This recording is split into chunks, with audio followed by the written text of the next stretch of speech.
దైవావేశము కలిగిన వాక్యం ఏం చేస్తుందంట? సంఘాన్ని ఖండిస్తుందంట, సంఘాన్ని ఏం చేస్తుందంట?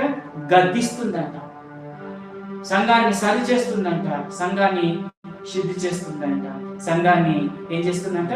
ఉపదేశిస్తుంది, సంఘాన్ని శిక్ష చేసి ఏంటంటే నీతి మార్గంలోనికి నడిపిస్తుంది. వాక్యం ఎందుకు అవసరం అంటే, ఇప్పుడు సేవకునికి వాక్యం ఎందుకు అవసరం? సంఘాన్ని ఖండించడానికి, సంఘాన్ని శుద్ధి చేయడానికి, సంఘాన్ని నీతి మార్గంలోనికి నడిపించడానికి, సంఘానికి ఏంటంటే ఉపదేశం చేయడానికి, సంఘానికి ఏంటంటే ప్రయోజనము కలగడానికి.